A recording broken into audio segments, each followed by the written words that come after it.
7 దశాబ్దాలకు పైగా పార్లమెంటరీ ప్రజాస్వామ్యంలో భారతదేశం ఎందరో మేరునగ ధీరులైన నాయకులను చూసింది. ఎందరెందరో మహానేతలు, పార్లమెంటేరియన్లను మనకు అందించింది. అలాంటి దిగ్గజ నేతలకు ఏమాత్రం తీసిపోని ఓ ప్రజాస్వామ్య యోధుడిని ఇప్పుడు మీ ముందు ఆవిష్కరించబోతున్నా. విలువలతో కూడిన రాజకీయాల కోసం తన 5 దశాబ్దాల సుదీర్ఘ రాజకీయ ప్రస్థానంలో ప్రతి క్షణం పోరాడిన గొప్ప పార్లమెంటేరియన్ని మీ ముందుంచుతున్నాం. తన అపార మేధస్సుకు, రాజనీతిజ్ఞతలకు, నీతి నిజాయితీలతో పాటు నిస్వార్థ ప్రజాసేవను జోడించి ముందుకు సాగిన ఆ అసాధారణ నేతే సూదిని జైపాల్ రెడ్డి.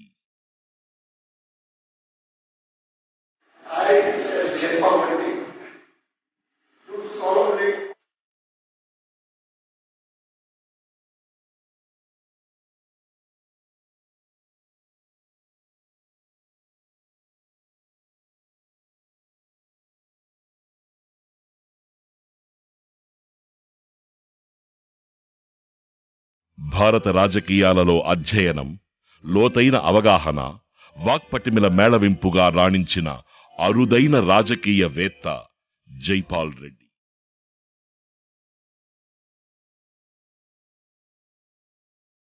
గాంధేయవాద పరంపరకు, సోషలిస్టు భావజాలానికి దాదాపు చివరి ప్రతినిధి జైపాల్ రెడ్డి. సాహిత్యాన్ని, తత్వశాస్త్రాన్ని లోతుగా అధ్యయనం చేసి ఆ పునాదుల మీద రాజకీయవాదాన్ని నిర్మించిన రాజనీతిజ్ఞుడు.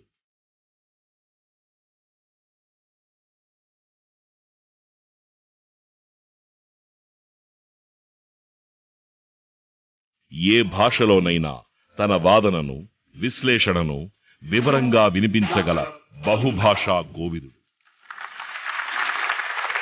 అరిస్టాటల్ నుంచి కార్ల్ మార్క్స్ వరకు దేని గురించైనా అనర్గళంగా ప్రసంగించగల మహామేధావి. United Front Common Minimum Programme రూపకల్పనలో ఆయన ప్రముఖ పాత్ర పోషించారు. భారతదేశ ప్రాధాన్యతల గురించి ఆయనకు ఎంతటి అవగాహన ఉందో తెలుసుకునేందుకు ఆ డాక్యుమెంట్ ఒక చక్కటి తార్కాణం. ఆయన రాజకీయ తత్వవేత్త అని కొందరంటే, మరికొందరు తాత్విక రాజకీయవేత్త అంటారు. ప్రతి అంశంపై తాత్విక పునాదులను అర్థం చేసుకుని లోతైన అవగాహనతో మాట్లాడడం ఆయన ప్రత్యేకత. అందుకే జైపాల్ రెడ్డి స్వరం సభలో వినిపించగానే పార్లమెంట్ యావత్తూ ఎంతో జాగ్రత్తగా ఆయన ప్రసంగాన్ని వినేది. ఆయన ప్రసంగంలోని పదాల అర్థం తెలుసుకునేందుకు గొప్ప గొప్ప పార్లమెంటేరియన్లే ఆక్స్ఫర్డ్ డిక్షనరీలను ఆశ్రయించేవారు. ఆయన పవర్ ఉంది. అది ఏదైనా క్యాబినెట్లో మాట్లాడంటే క్యాబినెట్ అందరు వినేది, ప్రైమ్ మినిస్టర్ వినేది, అందరు వినేది. సో పార్లమెంట్లో ఆయనకు పెద్ద వాయిస్ ఉండే, వేరే ప్రతి సబ్జెక్ట్ మీద ఏదో ఒపీనియన్ ఉండే.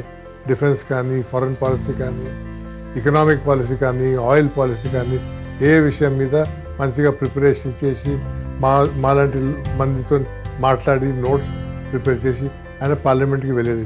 ప్రిపరేషన్ లేక ఎప్పుడు ఆయన మాట్లాడాడు. అది ఆయన ఒక మంచి లీడర్స్లో ఒక మంచి గుణం. ఆయనకు తెలియకపోతే అడుగుతాడు. జనరల్లీ లీడర్స్కి అలవాటు ఉంటుంది, నాకు అన్ని తెలుసు అని అలవాటు ఉంటుంది.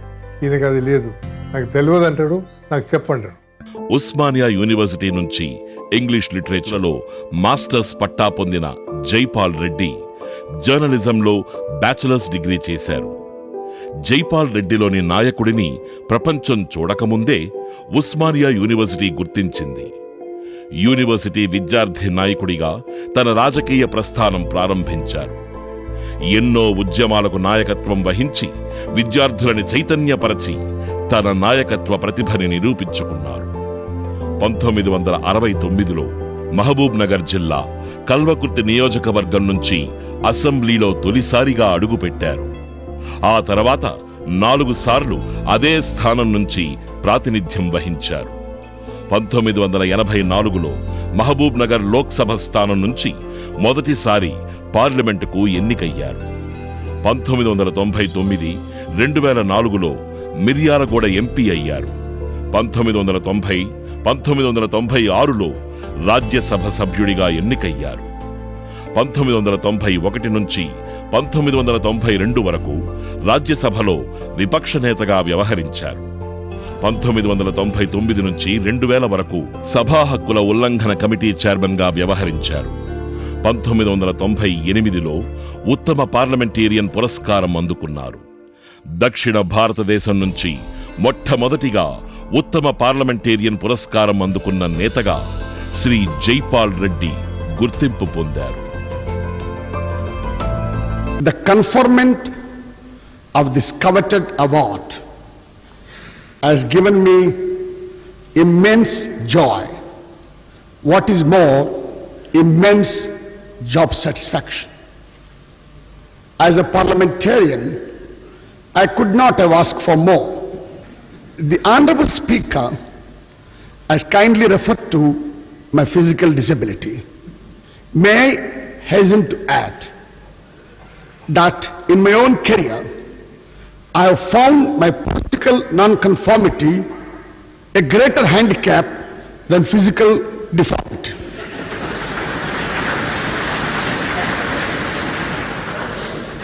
I am indeed grateful to everyone concerned. I hope I will not allow myself to be tamed by the award. Thank you very much.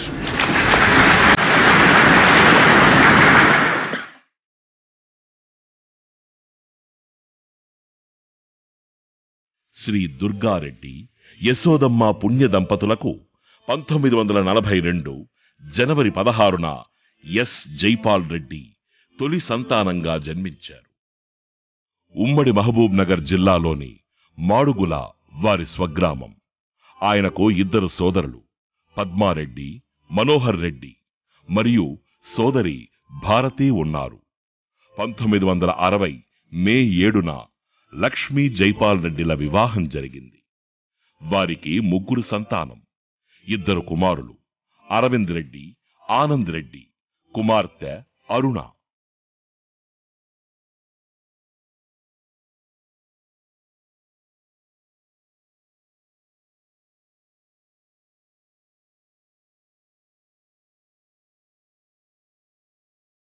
పద్దెనిమిది నెలల వయసులోనే పోలియో సోకి జైపాల్ రెడ్డి వైకల్యానికి గురయ్యారు. వైకల్యం శరీరానికే తప్ప మనసుకు కాదంటూ రాజకీయాలు, చరిత్ర, ఆంగ్ల భాషలను ఔపాసన పట్టిన అనితర సాధ్యుడు. This is truly an eventful journey, if I may add, from Maulana Abdul Kalam to Dr. Abdul Kalam. It was Francis Bacon who famously said, the paradox of power is, the more power you have. Telugu, ఆంగ్లం మాత్రమే కాదు, అనేక భాషలపై అసమాన రీతిలో పట్టు సాధించిన బహుభాషా కోవిదుడు. సన్నిహితులు, పార్టీలకు అతీతంగా జరిపే చర్చలలో ఆయన అందరికీ నడిచే గ్రంథాలయంలా కనిపించేవారు. విద్యార్థి దశ నుంచి రాజకీయాల్లో చురుగ్గా పాల్గొన్న జైపాల్ రెడ్డి తుది శ్వాస వరకు తాను బలంగా నమ్మిన విలువలు, సిద్ధాంతాల కోసం అహరహం అవిశ్రాంతంగా పాటుపడ్డారు.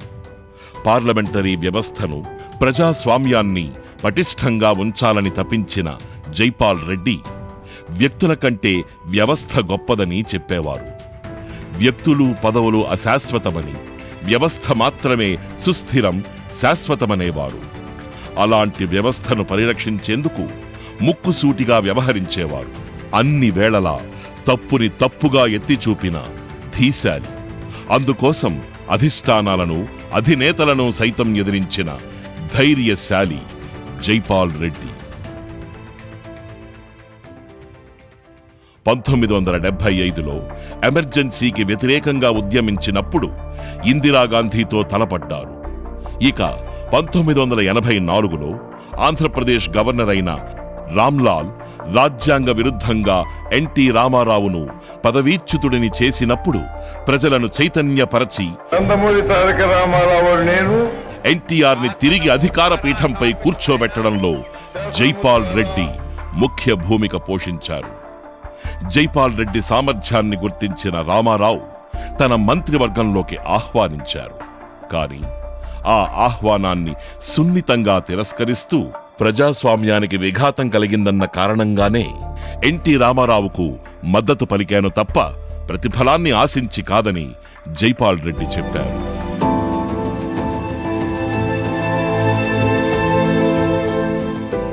తన పెద్ద కుమారుడి మిత్రుడైన జైపాల్ రెడ్డిని మాజీ ప్రధానమంత్రి పివి నరసింహారావు పుత్రవాత్సల్యంతో ఆదరించేవారు. పివి ప్రధానిగా ఉన్నప్పుడు జైపాల్ రెడ్డి రాజ్యసభలో ప్రతిపక్ష నేతగా వ్యవహరించారు.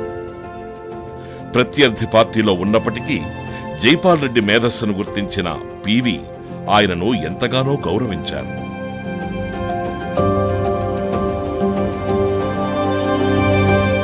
కాంగ్రెస్లోనైనా జనతా పార్టీలో ఉన్న జనతాదళ్ నాయకుడైన జైపాల్ రెడ్డి ముఖ్య స్థానాల్లోనే ఉన్నారు. ఒకప్పటి జనతా పార్టీకి ఆయన ప్రధాన కార్యదర్శిగా, ఆ పార్టీ పార్లమెంటరీ గ్రూపుకు డిప్యూటీ నాయకుడిగా, పబ్లిక్ అకౌంట్స్ కమిటీ సభ్యునిగా, లోక్పాల్పై ఏర్పాటు చేసిన జాయింట్ సెలెక్ట్ కమిటీకి, సెక్యూరిటీల కుంభకోణంపై ఏర్పాటు చేసిన సంయుక్త పార్లమెంటరీ కమిటీ సభ్యునిగా పనిచేశారు. జనతాదళ్, నేషనల్ ఫ్రంట్, యునైటెడ్ ఫ్రంట్ల ప్రతినిధిగా ఆయన చెరగని ముద్ర వేశారు. 13 పార్టీల సంకీర్ణ ప్రభుత్వం తరపున ఏకైక ప్రతినిధిగా ఏకగ్రీవంగా ఎన్నికయ్యారు.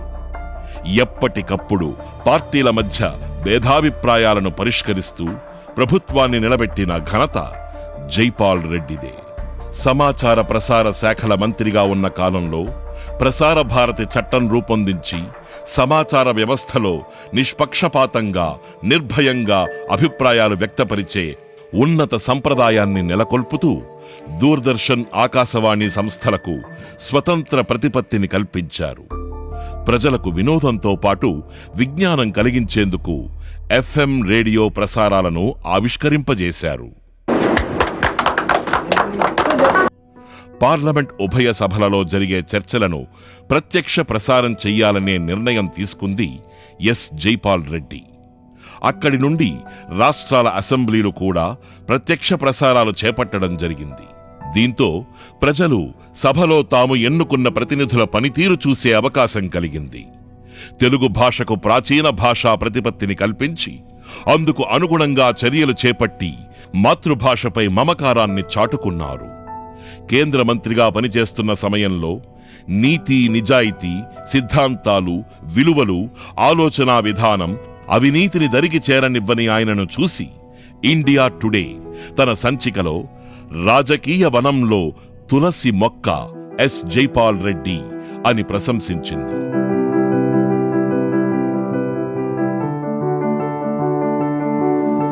జైపాల్ రెడ్డి విభిన్న వ్యక్తిత్వాలు ఉన్న 4 ప్రధానమంత్రులతో కలిసి పనిచేశారు. వేర్వేరు ఆలోచనా దృక్పథాలు ఉన్నప్పటికీ వారంతా జైపాల్ రెడ్డి అభిప్రాయానికి ఎనలేని విలువనిచ్చేవారు. ఏ సమస్య తలెత్తినా, ఏ అంశంపైనైనా నిర్ణయం తీసుకునే ముందు జైపాల్ రెడ్డి అభిప్రాయం తెలుసుకునేవారు. కేంద్ర పట్టణాభివృద్ధి శాఖ మంత్రిగా రాష్ట్రంలోని 71 మున్సిపాలిటీలలో త్రాగునీరు, రోడ్ల అభివృద్ధి కోసం 2500 కోట్ల రూపాయల విలువగల ప్రాజెక్టులను మంజూరు చేశారు. దీంతో మహబూబ్ నగర్, గద్వాల, వనపర్తి, నారాయణపేట మున్సిపాలిటీలకు ప్రయోజనం చేకూరింది. నల్గొండ, మిర్యాలగూడ, సూర్యాపేట మున్సిపాలిటీలలో భూగర్భ డ్రైనేజీ వ్యవస్థకు కేంద్ర నిధులతో జైపాల్ రెడ్డి శ్రీకారం చుట్టారు. అంతేకాకుండా కేంద్ర ప్రభుత్వం నుంచి భారీగా నిధులు మంజూరు చేయించి తెలంగాణలోని వివిధ ప్రాంతాల అభివృద్ధికి ఎనలేని కృషి చేశారు.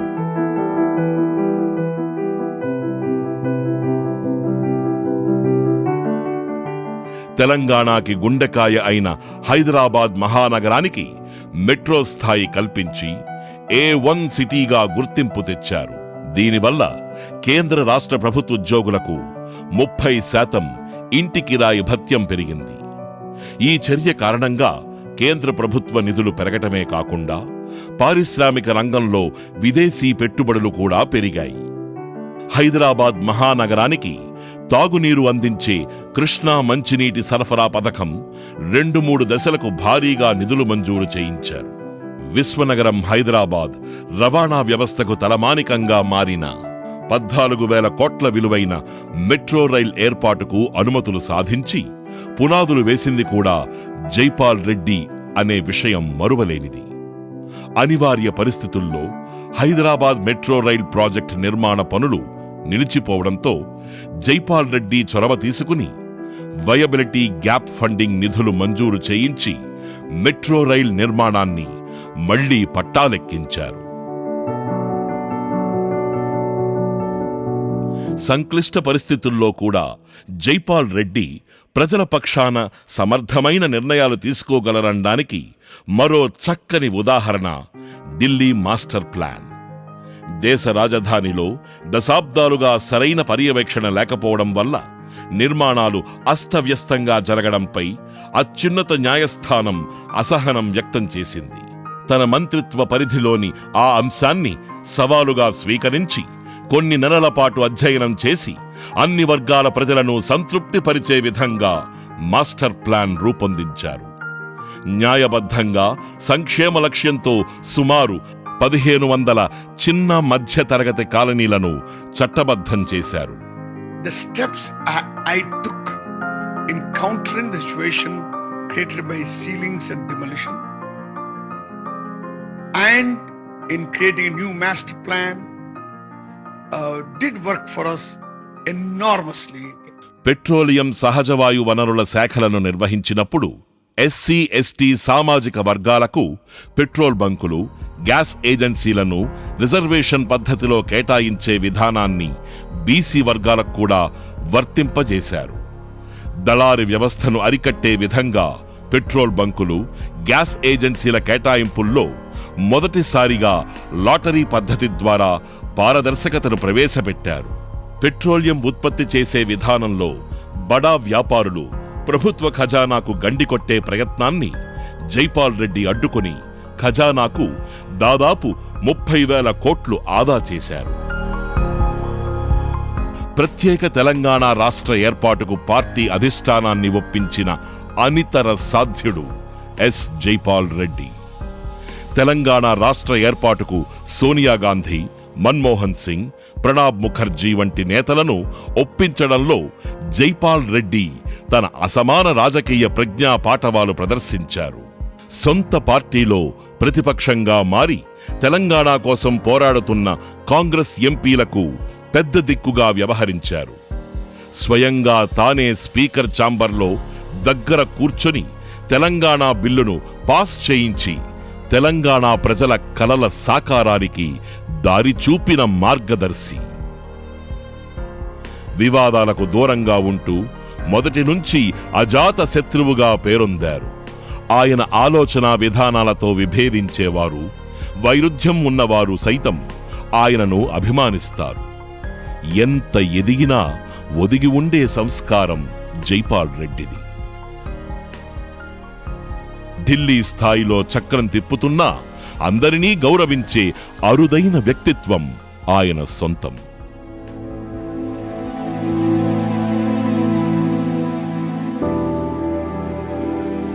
శారీరక వైకల్యం ఉన్నప్పటికీ అతిథులను సాదరంగా ఎదురేగి ఆహ్వానించడం, వారిని ఇంటి బయటి వరకు సగర్వంగా సాగనంపడం వంటి మర్యాదలను ఎప్పుడూ మరిచిపోయేవారు కాదు. బాధలలో ఉన్నవారు ఎవరైనా ఇంటికి వచ్చినా, రాలేక ఫోన్ చేసినా వారి సమస్య పరిష్కారం అయ్యేలా చూసేవారు. నేతల నడుమ పెద్ద తలకాయలాగా ఉండే జైపాల్ రెడ్డి పిల్లల మధ్య ఓ పిల్లాడిలాగా మారిపోయేవారు. రాజకీయాల్లో క్షణం తీరిక లేకుండా ఉన్న Jaipal Reddy 10 ideologies, the great asymmetry between agrarianism and industrialism అనే పుస్తకం ద్వారా తన ఆలోచనా విధానాన్ని ఆవిష్కరించారు. పునరుజ్జీవనం, మానవతావాదం, సంస్కరణలు, శాస్త్రీయ విప్లవం అనే 4 గొప్ప ఉద్యమాలు ఏ ఏ దేశాలను ఎలా తీర్చిదిద్దాయో పుస్తకంలో విశదీకరించారు. అందులో భాగంగా 10 భావజాలాలను ఆయన వివరించారు. జాతీయవాదం, ప్రజాస్వామ్యం, ఉదారవాదం, పెట్టుబడిదారీ విధానం, పరిణామాత్మక సోషలిజం, విప్లవాత్మక సోషలిజం, స్త్రీవాదం, పర్యావరణవాదం, అణు శాంతివాదం, ప్రపంచవాదం వీటిపై తన అభిప్రాయాలను తెలిపారు. పారిశ్రామిక విధానం ఎలా వ్యవసాయ రంగాన్ని చిన్నాభిన్నం చేసిందో వివరించారు. జాతీయవాదంపై రాసిన అధ్యాయంలో భారతదేశం ఎలాంటి ప్రత్యేకతలు కలిగి ఉందో విశ్లేషించారు.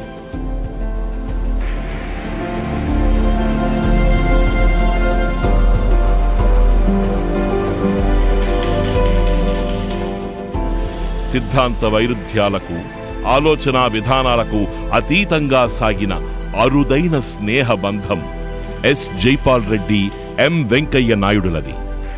ఇద్దరూ పరస్పర విరుద్ధ భావజాలాలు గల పార్టీల్లో ఉన్నప్పటికీ వారి మైత్రి 4 దశాబ్దాలైనా చెక్కు చెదరలేదు. ఎస్ జైపాల్ రెడ్డి మృతిపై రాజ్యసభ చైర్మన్ సంతాప తీర్మానం పెడుతూ తన మిత్రుడి జ్ఞాపకాలు గుర్తుకొచ్చి భావోద్వేగానికి లోనైన వెంకయ్య నాయుడు నిండు సభలో కంటనీరు పెట్టడం అక్కడ ఉన్న పార్లమెంటేరియన్లే కాకుండా యావత్ భారతావని ఆ మహనీయుడిని తలచుకొని శోకసంద్రంలో మునిగింది. The amount of knowledge, the depth of understanding and the mastery over the language, both in English and Telugu, and of course at times Urdu and Hindi also, is really remarkable and is really painful. I'm sorry I could not control my emotion because of 40 years of personal association.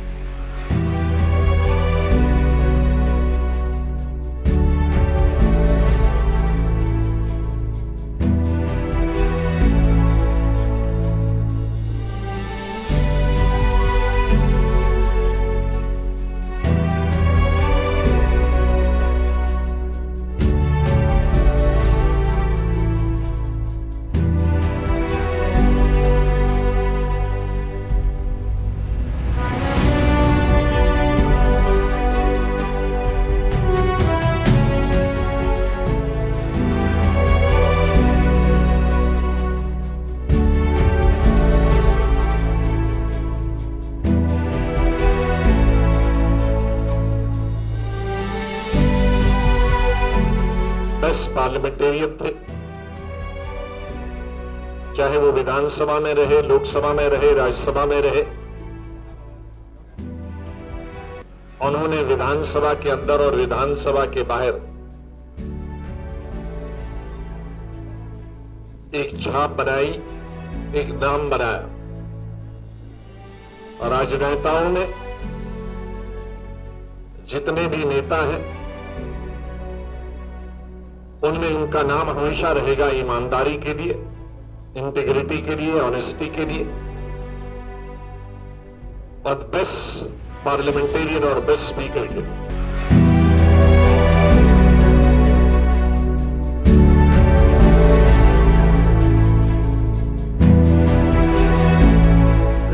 Great orator के नाते और एक literature में उनका खास करके English में बहुत ही बढ़िया थी, तो वो पार्लियामेंट में माने जाते थे और जाने जाते थे कि वो खुद ही एक डिक्शनरी है, क्योंकि वो जब इंग्लिश में बात करते थे तो बहुत से शब्द ऐसे शब्दों का वो इस्तेमाल करते थे, बहुत से लोग अपने डिक्शनरियां ढूंढने लगते थे। ऐसा उनका एक व्यक्तित्व था। He is a man with certain principles and he wanted the country to be developed. Even when he found that within the ruling party there is something wrong, he was not afraid of raising the issue to the leadership. Such a courageous person is no more.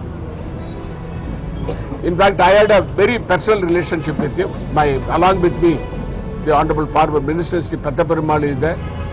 He was his close friend because he has been always taking care of the welfare of the poor and downtrodden, the lower set of society, scheduled caste, scheduled tribe, minorities, backwards, and he never deviated from his secular principles.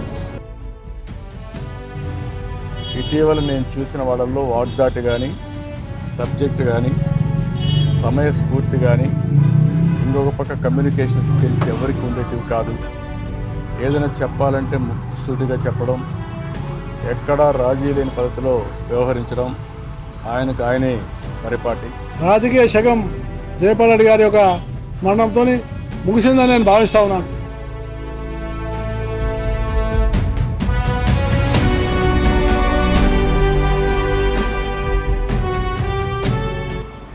I have always given him the position of my eldest brother. I have known him from 1980s. An outstanding parliamentarian. A politician with unimpeachable integrity. And a best human being. I take this opportunity to pay my obeisance to my great leader. I touch his feet. I salute that great man. This country has witnessed and seen, we have been a witness for the presence of such stalwarts on the horizon of Indian politics. ఒక జాతీయ అంతర్జాతీయ విషయం మీద లేదా తన సొంత కాంగ్రెస్ పార్టీలో ఉండేటటువంటి భిన్నత్వం మీద లేదా జనతా పార్టీలో ఉన్నప్పుడు ఉండే విషయం మీద అంత స్పష్టంగా రాజకీయమైన అవగాహన ఉన్నటువంటి నాయకులలో మహానాయకుడు జయపాలన్.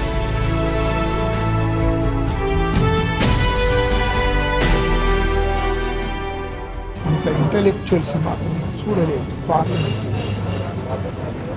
ఆమె జీవితం అంతా కూడా అవుతుందో రాజకీయ జీవితం వెంకయ్యనాయుడును తర్వాత ఈ అసెంబ్లీ లోపల ఆయన చేసినటువంటి యొక్క ఒక్కొక్క స్పీచ్ అవుతుందో దానికి ఎన్నో ఉద్యమాలకు కారణం.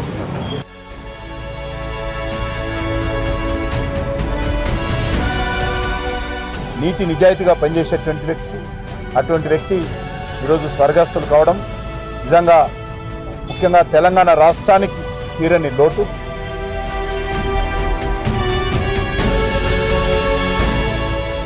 వారి సడన్ డిమైజ్ మా అందరికీ షాక్. వారి కుటుంబ సభ్యులకి మా ప్రగాఢ సానుభూతి సంతాపం తెలియజేస్తుంది. వారి ఆత్మకు శాంతి కలగాలని భగవంతుడు ప్రార్థిస్తుంది. కేవలం రాజకీయాల గురించే గాక రాజకీయ సిద్ధాంతాలపై ఆయనకున్న అవగాహన గురించి మాట్లాడుకోవటం ఒక పెద్ద దిక్కుగా అనేక సందర్భాల్లో కీలక సందర్భాల్లో ఒక మార్గనిర్దేశన ఏదన్నా మనకు అవసరం అనుకున్న సందర్భాల్లో కలిసినప్పుడు కావలసిన సహాయము వారి నుంచి దొరికేది. నిజానికి ఇవాళ అటువంటి వ్యక్తి లేకపోవటం అనేది రాజకీయాలకే కాదు వ్యక్తిగతంగా కూడా మాలాంటి వాళ్ళకు చాలా ఇది ఒక పెద్ద దెబ్బ. ఇది చాలా తీవ్రమైనటువంటి నష్టం. ఇది కోలుకోవటం అంత మామూలు విషయమే కాదు. సమాజంలో ఉండబడే అన్ని సామాజిక వర్గాలు, తెలంగాణ రాష్ట్రంలో ఉండబడే అన్ని వర్గాలు గుర్తుంచుకోదగ్గ కృతజ్ఞతాపూర్వకంగా నిలబడాల్సిన వ్యక్తి కేవలం జయపాల్ రెడ్డి గారి దగ్గరనే తెలంగాణ సమాజం నిలబడాల్సి వస్తుంది. ఏది ఏమైనా తెలంగాణలో ఒక మనం ప్రముఖ నాయకుడిని, గొప్ప తెలంగాణ సమాజానికి ఒక గొప్ప ఐకాన్ లాంటి వ్యక్తిని మనం కోల్పోయాం. ఒక అరుదైనటువంటి రాజకీయ నాయకుడు. తాను వ్యక్తిగత నిజాయితీ ఉంది, తర్వాత కొన్ని ఆయనకు విశ్వాసాలు ఉన్నాయి, తర్వాత కొన్ని విలువలకు నిలబడ్డాడు జైపాల్.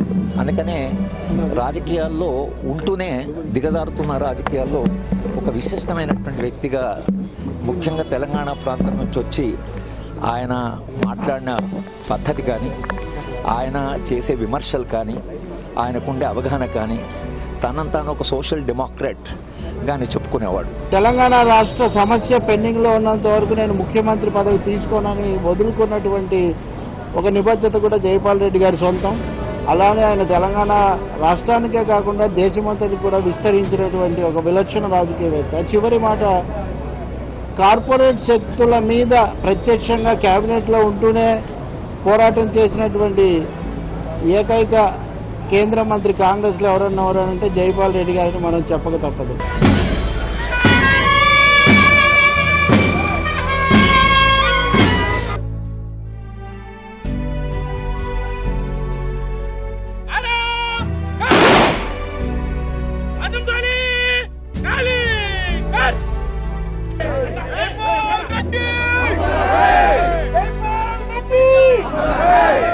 దేశానికి దక్షిణ భారతదేశం అందించిన రాజకీయ ఆణిముత్యాలలో జైపాల్ రెడ్డి ఒకరు. అన్నీ నిజాలే చెప్పకపోయినా అబద్ధం మాత్రం చెప్పను అని ధైర్యంగా చెప్పగలిగిన ధీశాలి. సిద్ధాంతాలే ఊపిరిగా చివరి క్షణం వరకు బ్రతికిన బుద్ధిజీవి. ప్రజాస్వామ్యం అపహాస్యం కాకుండా ఎదురు నిలిచి గెలిపించిన పోరాట స్ఫూర్తి. అవినీతి మరకని దరిదాపుల్లోకి కూడా రానివ్వని నిప్పులాంటి మనిషి. నిరాశ నిస్పృహలనేవి తన నిఘంటువులో దరిచేరనివ్వని నిత్య చైతన్యశీలి. సిద్ధాంత వైరుధ్యాలకు అతీతమైన స్నేహశీలి. రాజకీయ వనంలో తులసి మొక్కలాంటి విలువల వైతాళికుడు. దేశమంటే మట్టి కాదోయ్, దేశమంటే మనుషులోయ్ అన్న మహాకవి గురజాడ అప్పారావు మాటలు చెబుతూ ప్రతి ఒక్కరూ దేశం కోసం పాటుపడాలని చెప్పేవారు. సూదిని జైపాల్ రెడ్డి వందనం, అభివందనం.